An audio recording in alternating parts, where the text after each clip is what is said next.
యుద్ధము యెహోవాదే. రాజులు మనకెవరు లేరు, శూరులు మనకెవరు లేరు. రాజులు మనకెవరు లేరు, శూరులు మనకెవరు లేరు. సైన్యములకు అధిపతి అయిన యెహోవా మన అండ. సైన్యములకు అధిపతి అయిన యెహోవా మన అండ. యుద్ధము యెహోవాదే, యుద్ధము యెహోవాదే.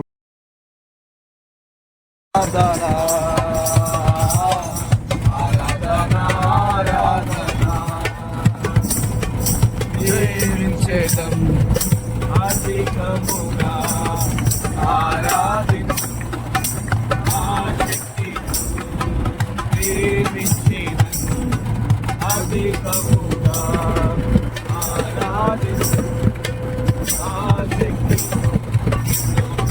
మనసుతో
పైన కూడా ప్రభువైన యేసుక్రీస్తుకు ఎలాంటి ప్రేమ ఉంది అని అంటే, మీ యొక్క పాపముల కొరకు తన పైన మీ యొక్క పాపములను వేసుకొని మీకు బదులుగా ఆయన పాపానికి ఆయన శిక్షను పొందారు.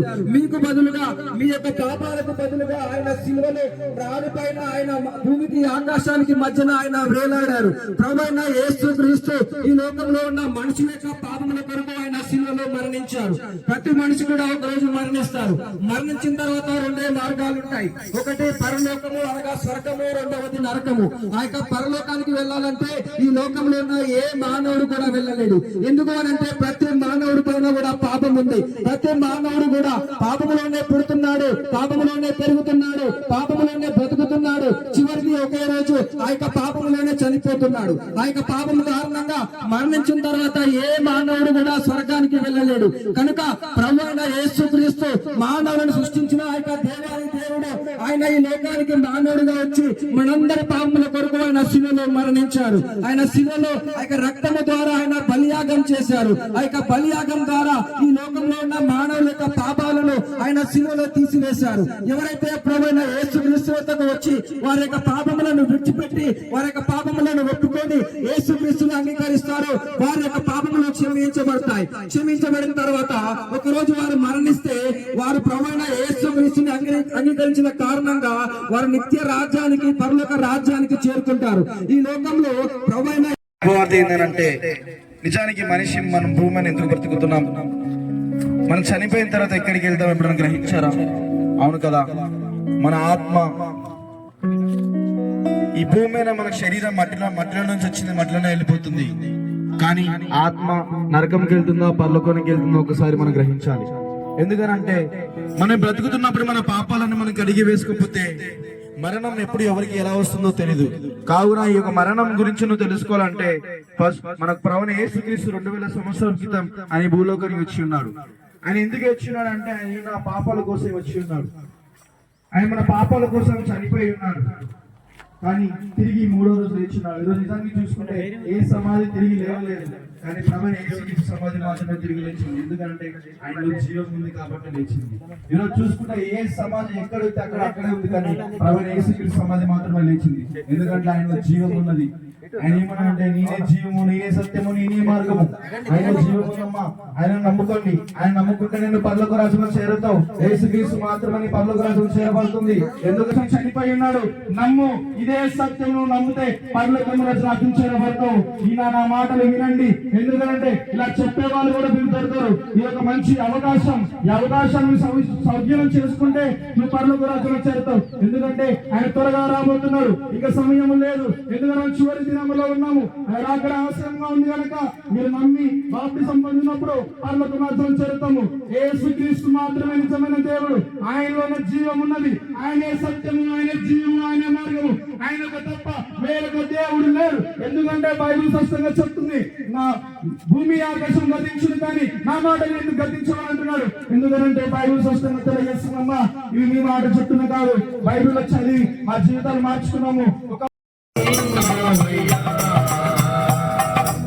ఎంత మంచి దేవుడు యేసయ్యా,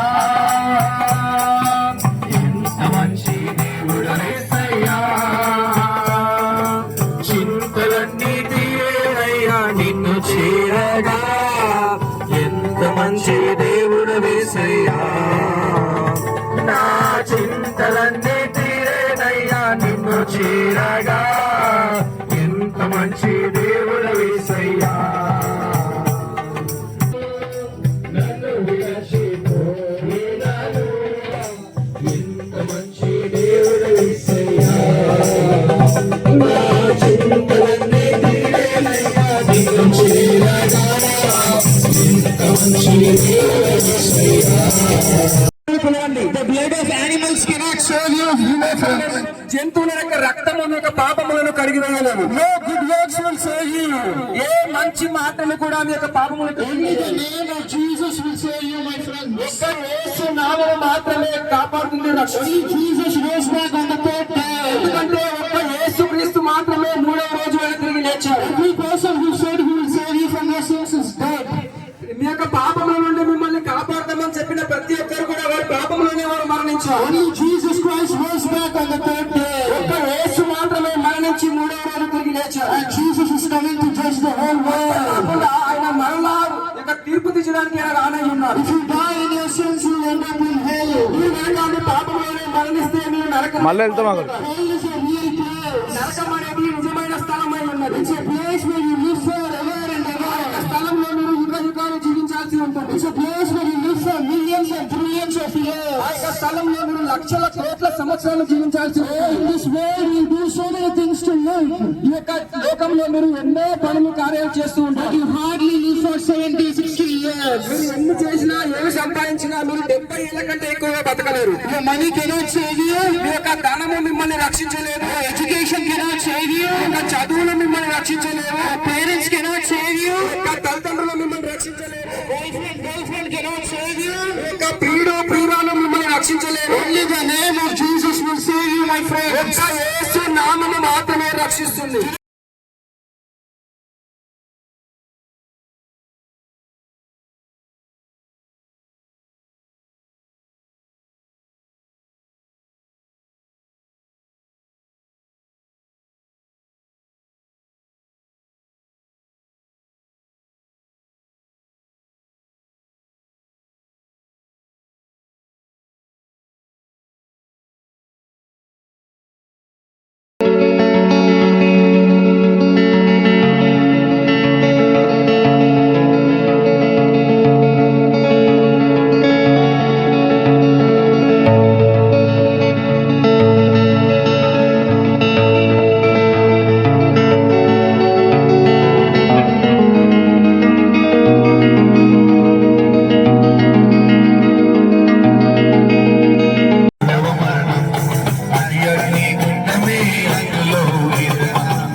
మాలుగా నిసాగన బహుమాన పీకమాలుగా రాజు పాపుడాగులివియే కామా క్రోధాలు బాముహ పాపుడాగులివియే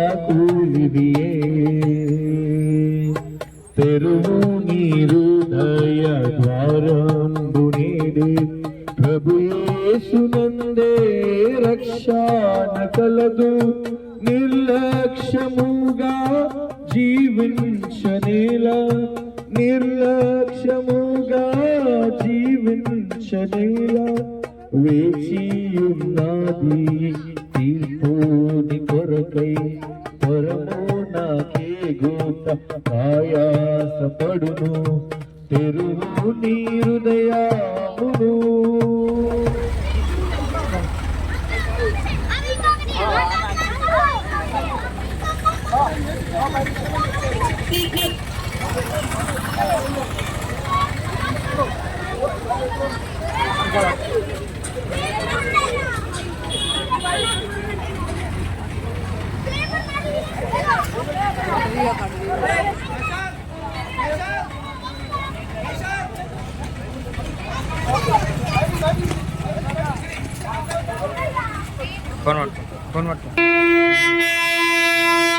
చూసివ్వండి, బస్ వస్తుంది, పిల్లలను చూసివ్వండి.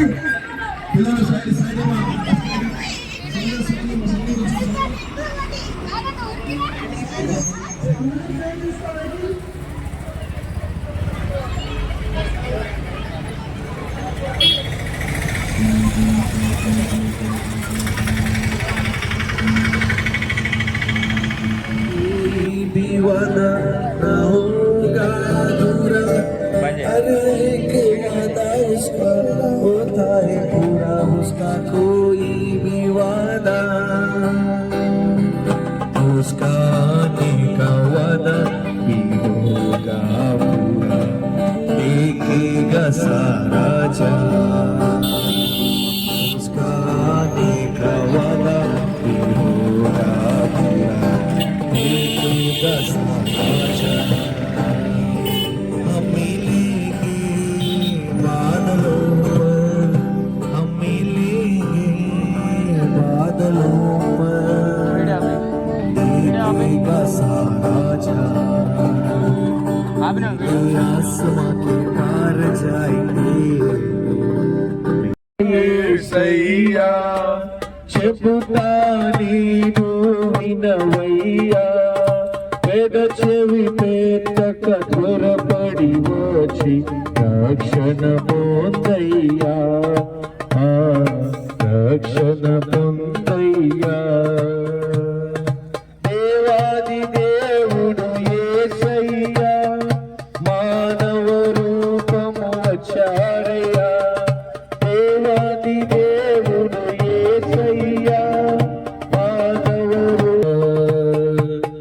ఇక్కడ బైబిల్ తీసుకున్న వారందరూ కూడా బైబిల్ ని చదవాలి, అలాగ పెట్టుకోవద్దు. ఈ యొక్క పరిశుద్ధ గ్రంథము ఎంతో మంది జీవితాలను మార్చింది, తాగుబోతు జీవితాన్ని మార్చింది, తిరుగుబోతు జీవితాన్ని మార్చింది, వ్యభిచారాల జీవితాన్ని మార్చింది, అబద్ధం చేసే వాళ్ళ జీవితాన్ని మార్చింది, మండలి చేసే వాళ్ళని మార్చింది. అలాంటి పరిశుద్ధ గ్రంథము నీ దగ్గరకు వచ్చింది. ఈ రోజు నిన్ను మార్చబోతున్నాడు ప్రభు. అందుకే ఆ పరిశుద్ధ గ్రంథం నీ దగ్గరకు వచ్చింది కాబట్టి ప్రతి వాక్యము నువ్వు చదవాలి. ఎప్పుడైతే నువ్వు వాక్యాన్ని చదువుతావో యేసు ప్రభు నీ దారి మాట్లాడతాడు. ఒకసారి ఆలోచించండి, ఆ ప్రభువుని యేసు క్రీస్తు వాక్యం నీ దగ్గరకు వచ్చింది అని అంటే ఎంత ధన్యులమైన మనకి దగ్గరకు వచ్చి ఉంటది. నువ్వు ఎలాంటి సిచ్యువేషన్ ఉండనండి, ఏ పాపి అయిన ఉండనియండి, ఏ అబద్ధమై ఎలాంటి పాపి అయిన ఉండనియండి, ఒక్కసారి ఆ పరిశుద్ధ గ్రంథాన్ని చదివినప్పుడు నీ పాపం అంతా క్షమించబడుతుంది. నువ్వు ఎలాంటి సిచ్యువేషన్ ఉన్నా, ఏ ప్రాబ్లం లో ఉన్నా కూడా ఆ పరిశుద్ధ గ్రంథము, ఆ ప్రభువుని యేసు క్రీస్తు వారు నీ పాపాన్ని క్షమిస్తారు. ఒకటి గుర్తుపెట్టుకో మిత్రులారా, నీకు పాప క్షమాపణ తర్వాతనే నీకు పరలోక రాజ్యం అనేది ఏర్పరచబడుతుంది. పాప క్షమాపణ లేని ఈ ప్రపంచంలో ఎవరు కూడా పాప క్షమాపణ చేయరు. యేసు ప్రభు మాత్రమే నీ పాపాలు క్షమించగలడు. పాపలు క్షమాపణ లేకుండా ఈ రోజు ఈ గడియను ముగించుకున్నప్పుడు, ఈ సమయాన్ని ముగించుకున్నప్పుడు ఎక్కడికి వెళ్తావు? రెండు మార్గాలు మాత్రమే ఉంటాయి, ఒకటి పరలోకమైన, ఒకటి నరకము. ఒకవేళ నీ పాపాలు క్షమించబడకపోతే నరకంలో ఉంటావు. అక్కడ అగ్ని ఆరదు, పురుగు చావదు, అగ్ని ఆరదు, పురుగు చావదు, యుగ యుగములను మండుతూనే ఉంటావు, శరీరం ఇక్కడ మట్టిలో కలిసిపోతుంది, కానీ నీ ఆత్మ మాత్రము ఆ నరకంలో మండుతూనే ఉంటుంది. ఈనాడు ఈ యొక్క పరిశుద్ధ గ్రంథం మీ దగ్గరకు వచ్చింది అని అంటే ఎంతో మంది జీవితాలను మార్చింది. అలాగూ మార్చింది కాబట్టి ఈనాడు క్రైస్తవత్వం అనేది మొత్తం ప్రపంచమంతా కూడా వాసినపడింది. ఎవరైనా కూడా యేసుప్రభుని రుచి చూశారు కాబట్టి ఎంతో మంది యేసుప్రభుని అంగీకరించుకున్నారు. యేసుప్రభు వాళ్ళతో నడిచారు కాబట్టి ఎంతో మంది యేసుప్రభు కష్టాలు తీర్చారు కాబట్టి యేసుప్రభు మార్గం నడుస్తూ వచ్చినారు. ఈ క్షణం మీ దగ్గరికి ఆ పరిశుద్ధ గ్రంథం వచ్చింది. ఒక్కసారి ఆ పరిశుద్ధ గ్రంథంలో ఏముందో చదువు. ఒక్కసారి చదివినప్పుడు నీకు అర్థమవుతుంటుంది మనం ఏంటో, మన జీవితం ఏంటో, మన మార్గం ఏంటో, మనం తప్పినోడా చదువు రాకపోయినోడా చదువు నీవు చదివావా బ్రతకలేకపోయావా నేనయ్యో యేసయ్యా పిలిచినాడు నిన్నేనమ్మో యేసయ్యా పిలిచినాడు నిన్నేనయ్యో యేసయ్యా పిలిచినాడు నిన్నేనమ్మో యేసయ్యా పిలిచినాడు పనికి రాకపోయినోడా పార్టీలో తిరిగినోడా పనికి రాకపోయినోడా పార్టీలో తిరిగినోడా పనికి రాకపోయినోడా పార్టీలో తిరిగినోడా పనికి రాకపోయినోడా ఉద్యోగం ఊడినోడా ఎలక్షన్ లో ఓడినోడా ఉద్యోగం ఊడినోడా యేసయ్యా పిలిచినాడు నిన్నేనయ్యో యేసయ్యా పిలిచినాడు నిన్నేనమ్మో యేసయ్యా పిలిచినాడు నిన్నేనయ్యో యేసయ్యా పిలిచినాడు నిన్నేనమ్మో యేసయ్యా పిలిచినాడు పార్టీలో తిరిగినోడా పనికి రాకపోయినోడా పార్టీలో తిరిగినోడా పనికి రాకపోయినోడా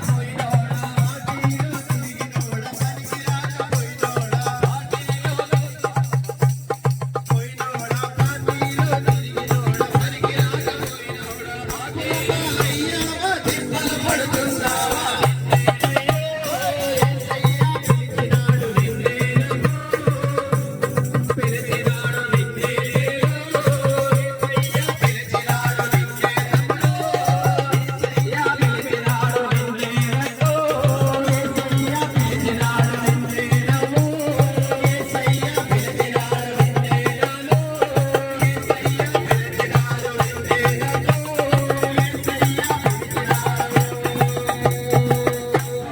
ప్రేమించకపోయినా యేసు మాత్రం నిన్ను ప్రేమిస్తున్నాడు.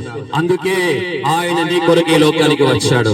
అందుకే ఆయన నీ కొరకు తన ప్రాణాన్ని పెట్టాడు. ఎవరైనా సరే నీ కొరకు ప్రాణం పెట్టేవారు లేరు, నీ కొరకు రక్తము చిందించేవారు లేరు, కానీ యేసు మాత్రం మీ కొరకు ఈ లోకానికి వచ్చి ప్రాణం పెట్టి సమాధి చేయబట్టి తిరిగి లేచాడు. ఒక శుభవార్త ఏమిటి తెలుసా? ఎలాగైతే ఆయన పరలోకానికి వెళ్ళాడో అదే విధంగా ఈ లోకానికి రాబోతున్నాడు. ఈ లోకంలో యేసుక్రీస్తు రక్షకుడిగా అంగీకరించబడిన వధువు సంఘముగా సిద్ధపడిన సంఘము కొరకు ఆయన రాబోతున్నాడు. ఆయన ఎదుర్కోవాలంటే రక్షణ మనకు అవసరం. ఆయన ఎదుర్కోవాలంటే ఆయన సన్నిధిలో రక్షింపబడాలి.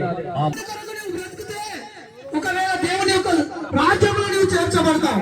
దేవుడు అంటాడు, నేనే సత్యమును జీవమును మార్గమునే ఉన్నాను, నా ద్వారా తప్ప మరి ఎవరైనా దేవుని రాజ్యానికి చేర్చబడాలంటున్నాడు. మరి మనం దేవుని రాజ్యానికి ఆయన స్వయంగా చెబుతున్నాడు, నా ద్వారా తప్ప మరి ఇంకెవరు తీసుకెళ్తారండి? ఈ మాట ఎవరైనా చెప్తారా?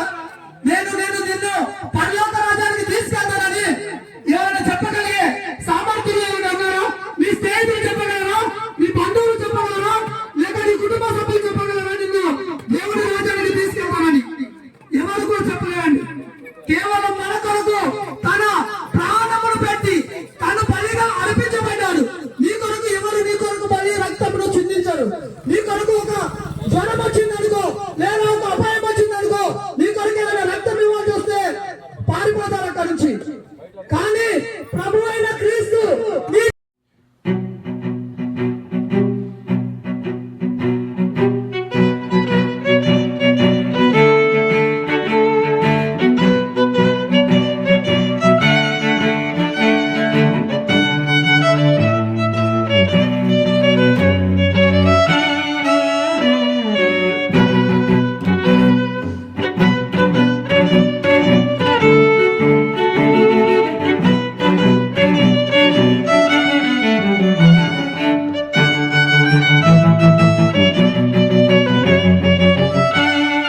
కలుగునుగాక.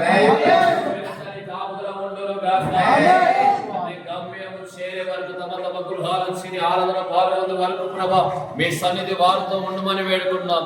వాహనాల విషయాల్లో ప్రభు ముందు వెనుక తోడై ఉన్న విధానం చేస్తున్నారు. ప్రతి కీడు యేసు క్రీస్తు నామములో దూరముగా వెళ్ళిపోవునుగాక. ఆనాడు ఇశ్రాయేలు కాపుదలగా ఉన్న దేవా ఈనాడు నీ బిడ్డల కాపుదలగా ఉందువు గాక.